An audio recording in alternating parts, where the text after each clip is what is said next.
நான் நேற்று shampoo wash பண்ணிவிட்டு கண்டிஷனர் போடலை, சீரம் போடலை, ஹேர் ஆயிலிங் பண்ணல. உங்களுக்கு வந்து ஹேர் ஆயிலிங் ரொட்டீன் பற்றி எக்ஸ்பிளைன் பண்ணலாம், ஒரு டெமோ காட்டலான்ட்டு தான் இன்றைக்கி நான் அப்படியே விட்டுருக்கேன். ஸோ வந்து ஹேர் வந்து ஃப்ரிஸியாக இருக்குது அப்படின்னா இது ஃப்ரிஸ் கிடையாது, இது டெக்ஸ்சர்ட் ஹேர் இப்படி தான் இருக்கும். ஸோ ஃப்ரிஸியாக இருக்குன்னு சொல்லிட்டு நீங்கள் வரி பண்ண வேண்டாம். இப்போ ஆனியன் ஆயில் யூஸ் பண்ணலாம். இது வந்து டேண்ட்ரஃப், ஹேர் ஃபால் எல்லாத்துக்குமே ஹெல்ப் ஆகும். எனக்கு எதுவுமே இல்லை, தலையில் டேண்ட்ரஃப் இல்லை.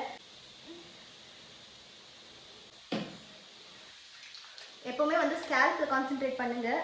And inversion method is best. Inversion மெத்தட்னா ஒன்றும் இல்லை, நான் பண்ணி காட்டுறேன்.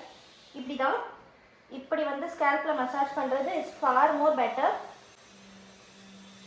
நீங்கள் எல்லா ஷாம்பூ வாஷ்க்கு முன்னாடியும் ஹேர் ஆயிலிங் பண்ணுங்கள்.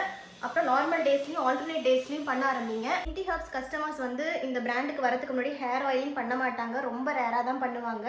ஆனால் நான் வந்து once in 2 days or 3 days கண்டிப்பாக மஸ்ட்டு மைல்டாக பண்ணுங்கன்னு சொல்லி பழகினனால இப்போ அவங்க ஹேர் வந்து நல்ல ஜெட் பிளாக்காக திக்காக டேண்ட்ரஃப் இல்லாமல் இருக்குது.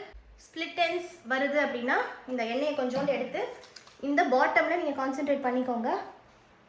இந்த இடத்துல ஹீட் ஸ்டைலிங் மெத்தட்ஸ் ஏதாவது நீங்கள் யூஸ் பண்ணுறீங்கன்னா கண்டிப்பாக ஹேர் லாஸ் இருக்கும். ஹேர் கலரிங் பண்ணுறீங்க, ஆர்டிஃபிஷியல் கலர்ஸ் வந்து மார்க்கெட்டில் கிடைக்கிறது பண்ணுறீங்கன்னா கண்டிப்பாக ஹேர் ஃபால் இருக்கும்.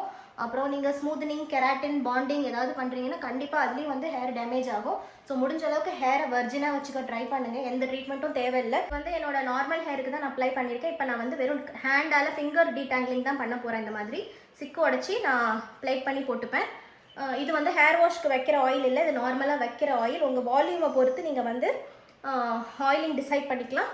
But oiling is must. Oiling இல்லைன்னா உங்களால் வந்து ஹேர் ஹெல்த்தை மெயின்டைன் பண்ணிக்க முடியாது. லாங் அண்ட் ஸ்ட்ராங்காக வேணும் அப்படின்னா நீங்கள் கண்டிப்பாக ஹேர் ஆயிலிங் பண்ணணும்.